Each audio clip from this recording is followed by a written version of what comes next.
राधे राधे। जय श्री कृष्ण दोस्तों। आइए सुनते हैं माघ मास की कथा। अध्याय 19। व्यास जी बोले कि हे राजन, उन कन्याओं ने इस प्रकार विलाप कर और बहुत देर तक प्रतीक्षा कर उसके प्रेम में निमग्न अत्यंत विरह से व्याकुल होकर धीरज रखकर अपने माता पिता के भय से अपने घर आईं। घर पर आकर वे सब विरहिणी गिर पड़ी। उनकी माताओं ने पूछा, ये क्या है? तुम लोग को इतना कहाँ विलंब हुआ? तुम सब कहाँ पर थीं? कन्याओं ने कहा कि किन्नर के साथ खेलती तथा आनंद पूर्वक गाती हुई हम लोग सरोवर पर थी, इसी से दिन का पता न चला। हे माता, मार्ग की थकावट से हमारे शरीर में दुख है। मोहवश हम लोगों का कुछ कहने का उत्साह नहीं होता। वशिष्ठ जी ने कहा। ऐसा कहकर वे कन्याएं मणि भूमि पर लेटकर अपने भेद को छुपाती हुई प्रसन्नचित्त माताओं से बातचीत करने लगी। उस समय न कोई आनंद पूर्वक मोरों को नचाना सुनेगा, न पड़ाती का नेवले को ही प्यार करती, न मैना को पूछ खाती, न अति प्रसन्न होकर सारस से खेलती। वे न तो कड़ाएं करती, न घर में विनोद करती, न तो भाई बंधु से बोलती और न वीणा बजाती, न वे कल्प बिछी के फूल और मदार के फूलों को संगती, न मीठा मधु पीती थी। वे कन्या योग नित्य की भांति उस ऐश्वर्यशाली पुरुष में अपना चित्त लगाए थी। कभी तो चंद्रकांत मणि पर जल के बूंद गिराती थी, कभी थोड़े समय खिड़की में बैठकर आंखों को इधर उधर घुमाती थी, क्षण भर में कमीनी के लंबे पत्तों की सैया बनाती थी, और कभी वे ठंडे केले के पत्तों द्वारा सखियों से पंखा करवाती थी। इस प्रकार वे कन्याएं रात्रि को एक युवक से एक युग सा मानती हुई किसी प्रकार धीरज धारण कर ज्वलित दुख के समान दुखी हुए प्रातःकाल सूर्य नारायण को देखकर अपनी अपनी माताओं से कहकर वे गौरी की पूजन करने को गईं। उसी क्रिया से स्नान करके फूल तथा धूप से गौरी पूजन करके यह देवियां वहीं पर गाने लगीं।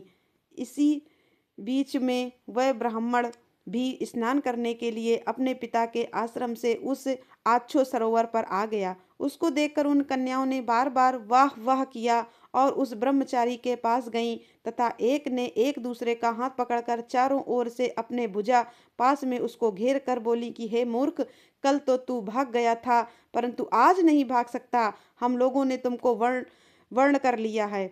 अब इसमें कुछ विचार न करो। उनके बाहुपास से बंधा हुआ ब्राह्मण बोला, तुम लोगों ने अपने अनुकूल वचन कहा है, परंतु मेरा प्रथम आश्रम ब्रह्मचर्य है। कुल में अभी मैं विद्या अध्ययन कर रहा हूँ, इसलिए उसकी रक्षा करना मेरा परम धर्म है। इस कारण हे कन्याओं, मैं इस आश्रम में विवाह करना धर्म नहीं पाप समझता हूँ। उसके वाक्यों को सुनकर वे कन्याएं कोकिला की भांति इस तरह उससे बोली, धर्म से अर्थ, अर्थ से काम और काम से धर्म का फल उदय होता है। हम लोग धर्म सहित काम की अधिकता से तुम्हारे पास आए हैं। अनेक प्रकार के भोगों से युक्त इस स्वर्ग भूमि को भोगों तक उसके वचन को सुनकर गंभीर स्वर में वह बोला, तुम लोगों का वचन सत्य है, परंतु मैं अपना व्रत समाप्त करके तथा गुरु जी की आज्ञा लेकर विवाह की विधि करूंगा। यह सुनकर वे कन्याएं स्पष्ट बोली कि हे सुंदर, तुम मूर्ख तो अनोखी औषधि, ब्रह्म बुद्धि, रसायन, अच्छे कुटुंब की सुंदर नारियां, मंत्र तथा सिद्धि रस, इन पदार्थों के आने पर बुद्धिमान पुरुषों को धर्म रूप से इनका तिरस्कार नहीं करनी चाहिए। भाग्य से यदि कार्य की सिद्धि हो जाए तो ज्ञान रखने वाले इनकी बुराई करते कारण की बुराई से फल नहीं होता और टालने से यश प्राप्त नहीं होता। केवल भाग्यशाली पुरुष ही प्रेम से पूर्ण स्वच्छ कुल में पैदा हुए, स्नेहपूर्ण मीठी बोलने वाली, स्वयंवर चाहने वाली सुंदर रूप युवा और सुंदर कन्याओं को प्राप्त करते हैं। दूसरे दिन कहाँ हम अनोखी सुंदरियां, कहाँ आप तपस्वी बालक। हम जानते हैं कि इस तरह हम सबके मिलाने में विधाता की चतुराई है। इसलिए आप इस समय हम लोगों को मंगल को गंधर्व विवाह से स्वीकार कीजिए, नहीं तो हम जीवित नहीं रहेंगे। उसकी बातों को सुनकर उस धर्मात्मा विप्र ने कहा कि हे मृग ननी हो, धर्म परायण लोग अपने धर्म को कैसे छोड़ सकते हैं? धर्म, अर्थ, काम और मोक्ष ये चारों विधि पूर्वक ही प्राप्त होते हैं और विपरीत होने से निष्फल होते हैं।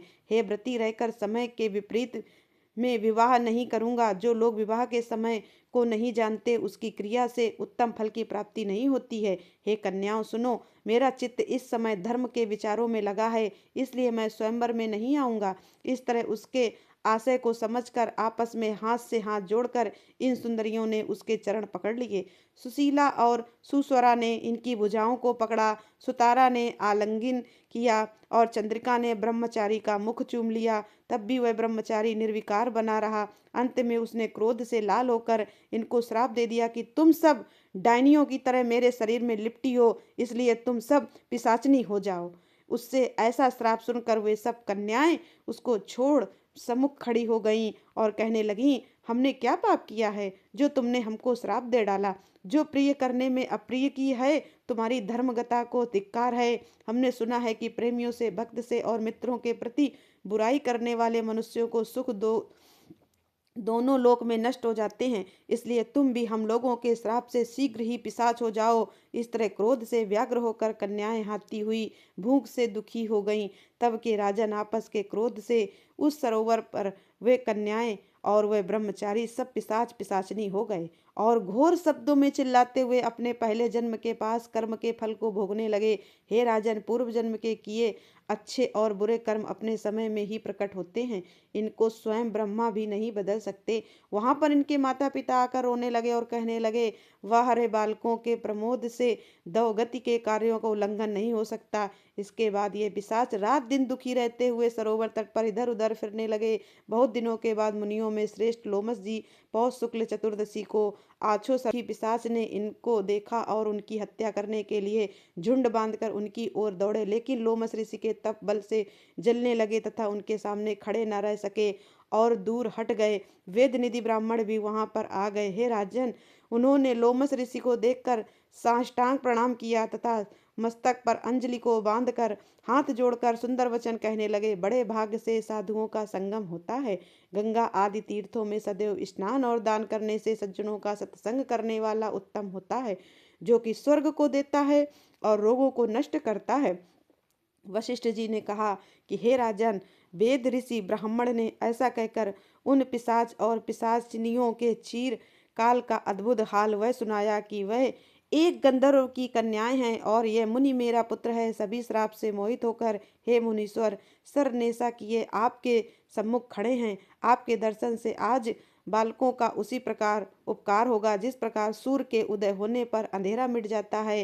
हे राजन, ऐसा सुनते ही लोमस ऋषि के नेत्रों में जल भर आए और उस पुत्र से दुखी परम तेजस्वी ऋषि बोले, लोमस जी ने कहा, मेरा प्रसाद एवं वाणी से बालकों को शीघ्र अमृति पैदा हो, मैं उनका धर्म कहता हूँ, जिससे इनका आपस का श्राप विलीन हो जाएगा। इस प्रकार से श्री पद्म पुराण के अंतर्गत गंधर्व कन्या का श्राप वर्णन नामक 19वां अध्याय पूर्ण हुआ। बोलिए प्रेम से भगवान विष्णु भगवान की जय, माता लक्ष्मी की जय।